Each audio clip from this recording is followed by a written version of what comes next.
Tamriel, Dawn's beauty in the language of the Altmer, or Tazukan in the Dragon's Tongue, is the continent upon which all the Elder Scrolls games take place. Home to many diverse races, and even more conflicts, Tamriel has been host to many adventures. You've experienced Tamriel in your own way, but want to learn more about its story. Well, to get to the heart of the story, you have to go back to the beginning.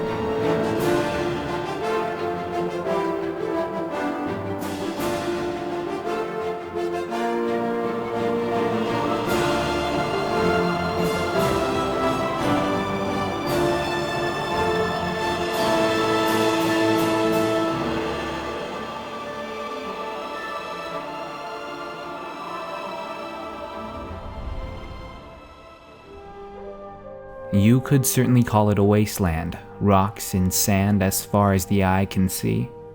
It's hard to believe anything could live here. Its harshness has been readily compared to the swamps of Argonia. Hammerfell is the barren scab of Tamriel, an unforgiving place that seems to want to kill anything living within it. Why would anything want to live here? How could anything live here? There are a people that not only survive in the land's cruel embrace, they thrive on it. The Redguards didn't originate on Tamriel, and yet they were the ones who tamed Hammerfell. And who else if not the Redguards? Their dark complexion, agility, athletic frame, and curved swords are tailored for survival. Along with the Nords and Orcs, they are more muscular than the other mortal races, which in no small part has lent itself on the battlefield. They are considered by most to be the most naturally talented warriors in all of Tamriel. Their pride and fierce independence is on par with that of even the Dark Elves. The rest of Tamriel recognizes this, and Redguards are the most well-employed mercenaries in the 9 provinces. The Redguards have claimed military superiority on land as well as on sea. Like every civilization before them, the Redguards have been shaped by their homeland. Their seafaring heritage has made their navy into a force to be reckoned with. Even the Empire's best armadas have proved no match for the Yakutan fleet. As a race of sailors and adventurers, the Redguards don't typically limit themselves to one armor style or dress, although their desert environment has them sporting their distinctive headdress. No, as travelers, the Redguards prefer to experience all the world has to offer. They have a cultural affinity for many weapon and armor styles. Since many of them freelance as sellswords, it is not uncommon to see a Redguard dressed head to toe in many different armor sets, from many different cultures. Their culture does have its own unique style as well.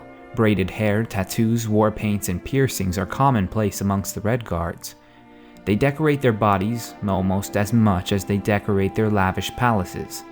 Yakutan architecture is some of the most ornate you'll find on Nirn. If you're going to call a place home, you might as well spare no expense, that is, for the people who can afford it. Like most societies, the Redguards have a class system, however, it is distinctively unique in its own foreign way. Ever since the Second Empire, Redguard society has been formally divided into 2 political groups, who formed due to their places in society: the Crowns and the Forebears. The Crowns are the descendants of the High King and nobility who ruled back in the Redguard homeland of Yakuta. They hold their old Yakutan tradition in high esteem and greatly dislike foreigners. The Forebears are descended from the Regatta warrior class. They are the keen edge of the blade, the hardened warriors who cleared the way for Redguard civilization. Battle with the other provinces has exposed the Forebears to other warrior cultures such as the Nords. This exposure has made the Forebears more progressive than the Crowns, and thus more accepting of other cultures into their society. Thanks to the Forebears, Redguard society is built on martial discipline. Every Redguard, no matter their station in life, is expected to have a grasp of basic weaponry and combat. Only the strongest, fastest, and most cunning of Redguards are then accepted into one of Hammerfell's many knightly orders. It's true that the Redguards have an affinity for the martial arts, but generally speaking, the Redguards of Hammerfell shun the use of specific schools of magic. The practice of Eastern magic, for example, is frowned upon by both the Crowns and the Forebears. Any foreigner using magic within Hammerfell's borders could easily become the subject of persecution. Many of the Redguards believe magic is for the weak and wicked. In their ancient lore, they have cautionary tales of wizards who plague Nirn, stealing souls to store into gems and tampering with minds, making brother fight against brother. In their eyes, such magic has no place in civil society. Now, that's not to say that Redguard society is entirely civil itself. As we will learn, their history has been greatly influenced by their belief that violence is not only a fact of life, but a necessary means for growth. The story of the Redguards is one of invasion, assimilation, and eventually expulsion. Though they most closely resemble the other races of men, the Redguards have no ancestral ties with the Imperials of the Empire or the Nords of Admora, nor does any elven blood run through their veins. No, the Redguards are something entirely different. Theirs is a story that begins on the lost continent of Yakuta, and an age lost in the sands of time. Yakutan society was very advanced for its time. Yakutan natives were superior to those found among the other Tamriel kingdoms, and their astronomical knowledge, martial arts, agriculture, politics, and philosophy were the envy of the world. For reasons now lost to us, Yakuta's fate was sealed as it slipped into the Azurian Sea in ancient times. Most civilizations would have fallen along with their home, but the Yakutans were a seafaring people. Before it sank into the sea, Yakuta had been nothing but a collection of large islands, so it was only natural that its people were bred for navigation. And so it was the Yakutan fleet set sail to the east in search of a new home and a new challenge. The Yakutans were not looking to make friends in Tamriel, nor did they. Men and elves had already begun to settle the land, and that did not stop the Regatta from carving them out.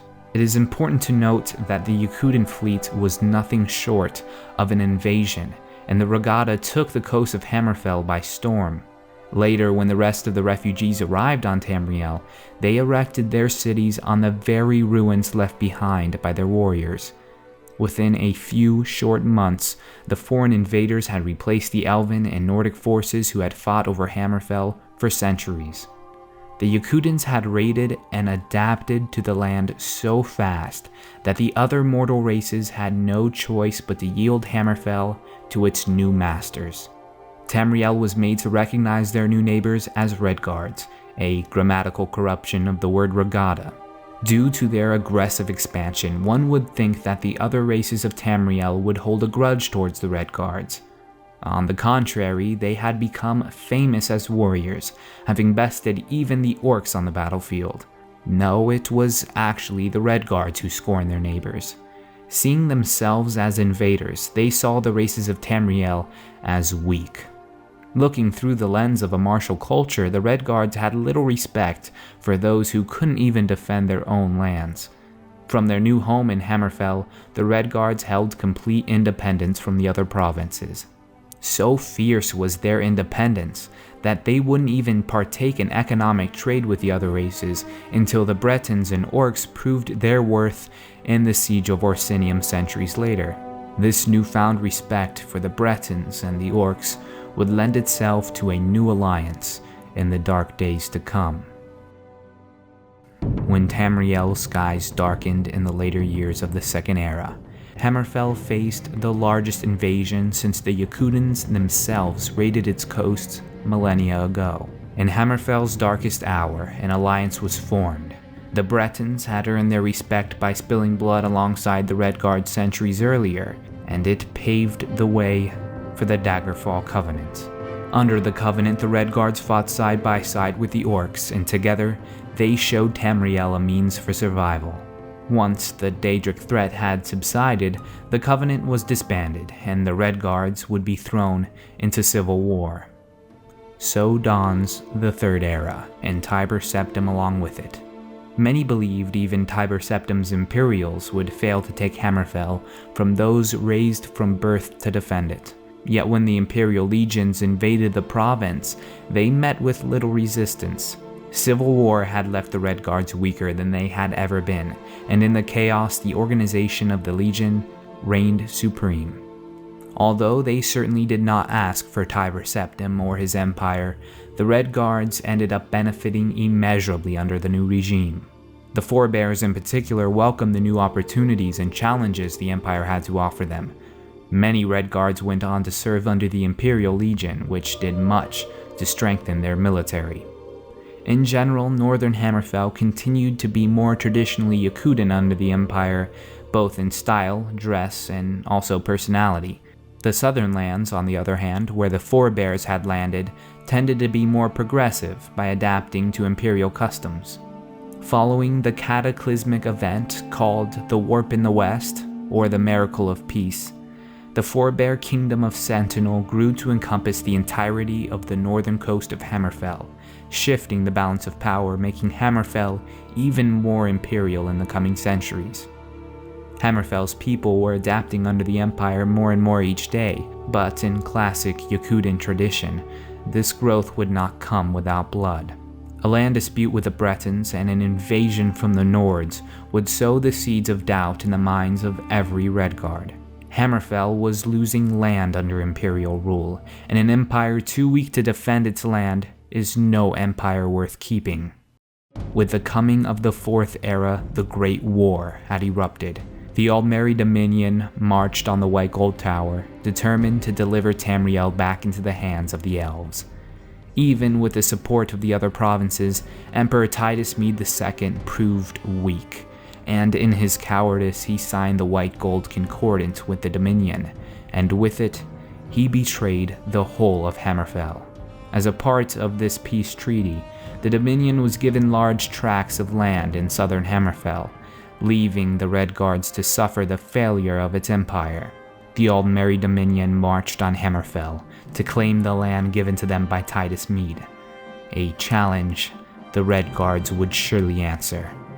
In the end, the heroic Redguards met the Aldmeri Dominion on the battlefield of southern Hammerfell, and with ferocity, determination, and blood, they single-handedly brought the Dominion army to a standstill. The Redguards say that their successful rebellion proves that the White Gold Concordant was a mistake. If the coward Titus Mede had kept his nerve, the Aldmeri could have truly been defeated by the combined forces of Hammerfell and the rest of the Empire. But he did not keep his nerve, and although Hammerfell proved strong to resist, the rest of the Empire grows weaker with each passing day. As it stands, the Elves muster their forces in Valenwood, readying themselves to take back what is theirs by ancient right. But that is a story for another day.